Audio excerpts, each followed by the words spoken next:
and Honorable Chief Minister of Kerala, Shri V.D. Satish. Sir, your visionary leadership and unwavering commitment to the welfare of our people continue to guide every major public initiative in the state. Your determination to build a safe, healthy and progressive Kerala is inspiration behind our efforts today. Sir, we wholeheartedly welcome you for this function, to inaugurate this function.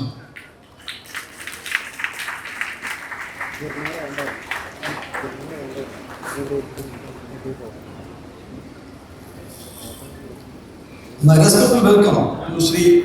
നമ്മുടെ സംസ്ഥാനത്തിനെ സംരക്ഷിക്കാൻ, നമ്മുടെ മക്കളെ സംരക്ഷിക്കാൻ, നമ്മുടെ കുടുംബങ്ങളെ സംരക്ഷിക്കാൻ, നമ്മുടെ പുരോഗതിയും നമ്മുടെ ഭാവിയും സംരക്ഷിക്കാൻ ഈ ഓപ്പറേഷൻ തൂഫാൻ അത്യാവശ്യമാണ്. കേരളം ലോകം മുഴുവൻ അറിയപ്പെടുന്നത് നമ്മുടെ ഹൈ ലിറ്ററസി, നമ്മുടെ സാമൂഹിക വികസനം, നമ്മുടെ ക്വാളിറ്റി ഓഫ് ലൈഫ്, ഇതെല്ലാം നല്ലതാണ്. പക്ഷേ ഈ സംസ്ഥാനം എത്ര വലിയ ആർട്ടിസ്റ്റും ഫിലിം മേക്കേഴ്സും സ്പോർട്സ്മെനും ആത്ലീറ്റ്സും ഒക്കെ ഉണ്ടാക്കിയ കേരളം ഇപ്പോൾ ഈ ലഹരി മനസ്സിൽ ഇതിനെയൊക്കെ നശിപ്പിക്കാൻ പോകുന്നത് ചെറിയൊരു ഭയമുണ്ട്. ഇന്ത്യയിലത്തെ എല്ലാം വെച്ച് രണ്ടാമത്തെ മോശം സ്റ്റേറ്റ് ആണ് ലഹരി വിഷയങ്ങളെന്ന് കേരളം കേൾക്കുമ്പോൾ നമ്മളെല്ലാവർക്കും ഒരു നാണക്കേട് തോന്നേണ്ടി വരും. ഇത് വലിയ നഗരത്തിലോ ചില ലിമിറ്റഡ് സർക്കിൾസ് മാത്രം നടക്കുന്ന ഒരു പ്രോബ്ലം അല്ല. ഇത് എല്ലാവരെയും എത്തിയിട്ടുണ്ട്. ഗ്രാമങ്ങളിൽ എത്തിയിട്ടുണ്ട്, നഗരത്തിലെത്തിയിട്ടുണ്ട്, സ്കൂളുകളിൽ എത്തിയിട്ടുണ്ട്, പഠിക്കാത്തവരുടെ കയ്യിൽ എത്തിയിട്ടുണ്ട്. ഇത് ഒരു മാറി വരുന്ന ഒരു പ്രോബ്ലമായിട്ടാണ് ഈ ലഹരി റിവാർഡ് ചെയ്തിരിക്കുന്നത്. നമ്മൾ പണ്ട് കാലത്ത് എല്ലാവരും ലഹരി എന്ന് പറഞ്ഞാൽ ഗഞ്ചാവോ, പിന്നെ കാനബിസ്, ഹഷീഷ്, അങ്ങനെയുള്ള കാര്യങ്ങളാണ് എല്ലാവരും വിചാരിച്ചത്.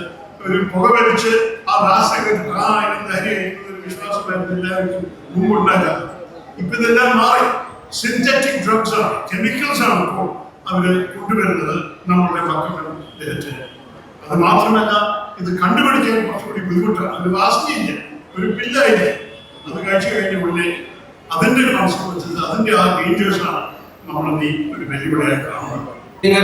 അധ്യക്ഷൻ സംസ്ഥാന ആഭ്യന്തര വകുപ്പ് മന്ത്രി ശ്രീ രമേശ് ചെന്നിത്തല, എൻ്റെ ബഹുമാനരായ സഹപ്രവർത്തകർ മന്ത്രിമാരായ Shri CP John, CM Liju, നമ്മുടെ പ്രിയങ്കരനായ തിരുവനന്തപുരത്തിൻ്റെ MP ശ്രീ ശശി തരൂർ, പ്രിയപ്പെട്ട DGP ശ്രീ രവത ചന്ദ്രശേഖർ, പോലീസ് ഉദ്യോഗസ്ഥർ, അധ്യാപക സുഹൃത്തുക്കളെ, രക്ഷകർത്താക്കളെ, വിദ്യാർത്ഥിനികൾ, നമുക്കറിയാം ഇന്ന് കേരളം നേരിടുന്ന ഏറ്റവും വലിയ ചാലഞ്ച്, ഏറ്റവും വലിയ വെല്ലുവിളി മയക്കുമരുന്നിന്റെ വ്യാപനമാണ്. നമ്മുടെ സംസ്ഥാനം ഒരുപാട് സവിശേഷതകൾ നിറഞ്ഞത്. വിദ്യാസമ്പന്നരായ ചെറുപ്പക്കാർ, വിദ്യാഭ്യാസ രംഗത്ത് നമുക്കുണ്ടായ പുരോഗതി, സാക്ഷരത, ആരോഗ്യ വിദ്യാഭ്യാസ രംഗങ്ങളിൽ ഉണ്ടായിരുന്ന നേട്ടങ്ങൾ, ഒരുപാട് കാര്യങ്ങളിൽ നമ്മൾ നിരവധി വർഷങ്ങളായി നമ്മുടെ രാജ്യം ആ ഇൻഡെക്സ് പരിശോധിക്കുമ്പോൾ നമ്മൾ മുൻപന്തിയിലാണ്. ഇന്ന് പക്ഷേ മയക്കുമരുന്ന് വ്യാപനം ഏറ്റവും കൂടുതലുള്ള സംസ്ഥാനങ്ങളിൽ ഒന്നായി കേരളം മാറിയിരിക്കുന്നു എന്നത് ഏറ്റവും ദൗർഭാഗ്യകരമായ ഒരു സ്ഥിതിവിശേഷമാണ്. ഞാൻ നിങ്ങളുടെ പ്രായത്തിൽ സ്കൂളിൽ പഠിക്കുമ്പോൾ ഞങ്ങളെല്ലാം ഫാമിലി പ്ലാനിങ്ങിനെ കുറിച്ചാണ് പഠിപ്പിച്ചിരുന്നത്. അത് പറയും ജനസംഖ്യ നിയന്ത്രിക്കണം, ജനസംഖ്യ ഒരുപാടായാൽ വലിയ പ്രശ്നമാവും, 200 കോടിയും 300 കോടിയും ഇന്ത്യയിലെ ജനസംഖ്യയാവും എന്നെല്ലാം പഠിച്ചു വളർന്നവരാണ് ഞങ്ങളെല്ലാം. പക്ഷെ ഞാൻ വലുതായപ്പോൾ ഇപ്പോ കേൾക്കുന്ന വാക്ക് ജനസംഖ്യ നിയന്ത്രണം എന്നല്ല, പകരം കേൾക്കുന്ന മനോഹരമായ ഒരു വാക്ക് ഡെമോഗ്രാഫിക് ഡിവിഡൻഡ് എന്നാണ്. ഡെമോഗ്രഫി എന്ന് പറഞ്ഞാൽ ജനസംഖ്യ. ആ ജനസംഖ്യ നമ്മുടെ സ്റ്റേറ്റിന്, നമ്മുടെ രാജ്യത്തിന് നൽകുന്ന ഡിവിഡൻഡ് ആണ്. ആരാണ് ഡെമോഗ്രാഫിക് ഡിവിഡൻഡ്? ചെറുപ്പക്കാരാണ്. നമ്മുടെ ജനസംഖ്യയുടെ 60-65% യങ്സ്റ്റേഴ്സ് ആണ്. അതാണ് ഡെമോഗ്രാഫിക് ഡിവിഡൻഡ്. ജനസംഖ്യ നമുക്ക് നമ്മുടെ സ്റ്റേറ്റിന് നൽകുന്ന അഡ്വാൻറ്റേജ് ആണ് ഡെമോഗ്രാഫിക് ഡിവിഡൻഡ്. അത് ചെറുപ്പക്കാരാണ്. കാരണം എന്താ? അവർ ക്രിയേറ്റീവ് ആണ്, അവർ കൺസ്ട്രക്റ്റീവ് ആണ്. ഒരു 60-65% ചെറുപ്പക്കാരാകുമ്പോൾ ഒരു നാട് അത്ഭുതകരമായ, വിസ്മയകരമായ പുരോഗതിയിലേക്ക് കുതിച്ചുപായും എന്നാണ് ലോകത്തിന്റെ മുഴുവൻ കണക്ക്. അപ്പൊ നമ്മുടെ സ്വപ്നം എന്താണ്? നമ്മുടെ സ്വപ്നം നമ്മുടെ രാജ്യത്തിന്റെ, നമ്മുടെ നാടിന്റെ പുരോഗതിയിലെ ഏറ്റവും വലിയ നാഴികക്കല്ല് എന്ന് പറയുന്നത് നാടിന്റെ യുവത്വമാണ്. ആ യുവത്വത്തെ മയക്കി കിടത്താൻ, അവരെ ഇല്ലാതാക്കാൻ ഉള്ള ഏറ്റവും പ്രധാനപ്പെട്ട കാരണങ്ങളിൽ ഒന്ന് ഇന്ന് മയക്കുമരുന്നാണ്. പലതരത്തിലുള്ള മയക്കുമരുന്നുകൾ കേരളത്തിൽ വ്യാപകമാവുകയാണ്.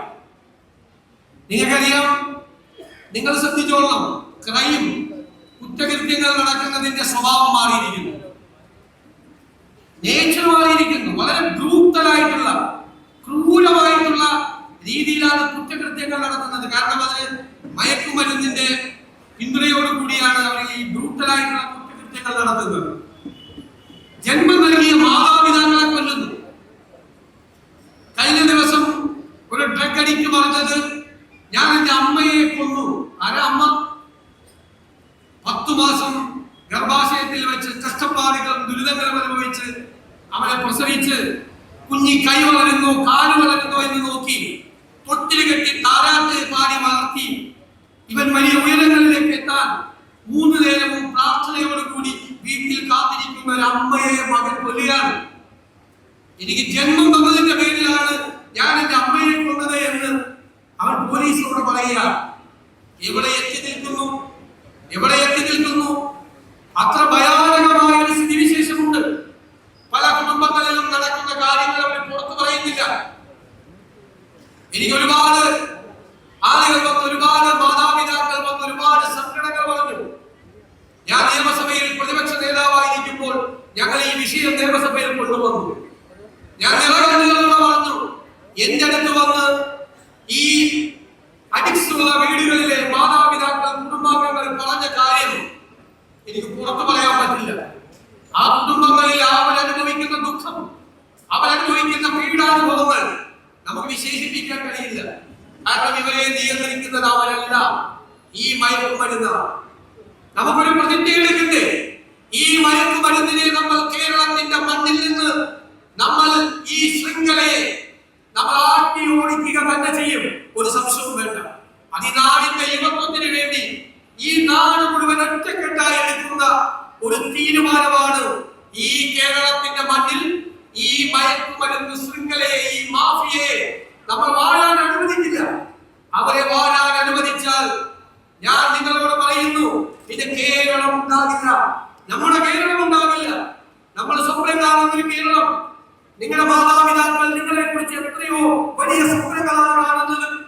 നിങ്ങൾ വളർന്നു വലുതായി വരുമ്പോൾ വലിയ ഉയരങ്ങളിലേക്ക് എത്തണം എന്നവർ പ്രാർത്ഥനയോടുകൂടി കാത്തിരിക്കുമ്പോൾ നിങ്ങൾ മയക്കുമരുന്നിന്റെ അടിമയായി നിങ്ങളുടെ ആരോഗ്യം തകർത്ത് നിങ്ങളുടെ ജീവിതം തകർത്താൽ പിന്നെ ആ മാതാപിതാക്കൾക്ക് പിന്നെ ജീവിതത്തിൽ ബാക്കി എന്താണുള്ളത്? ഇതിനുവേണ്ടി പലരും പല രീതിയിലും സ്വാധീനിക്കും.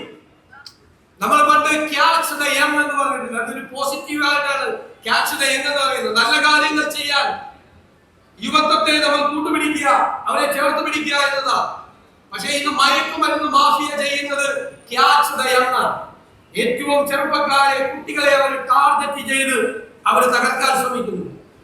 അതുകൊണ്ട് അതിനെതിരായിട്ടുള്ള, ഞാൻ ദീർഘിപ്പിക്കുന്നില്ല, അതിനെതിരായിട്ടുള്ള ഉജ്ജ്വലമായ പോരാട്ടം ഇത് ആഭ്യന്തര വകുപ്പോ ഗവൺമെന്റോ മാത്രം ചെയ്യുന്ന ഒരു നടപടിയായി നിങ്ങൾ കാണരുത്.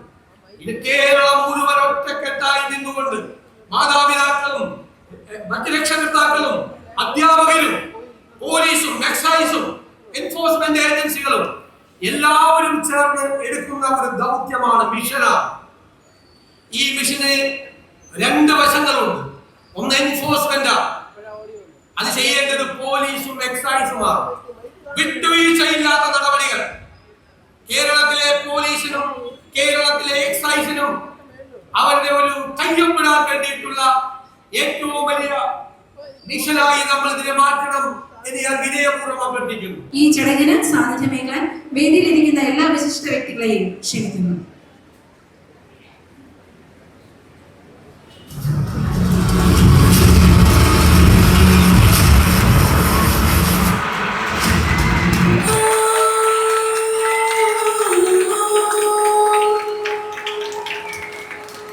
Oh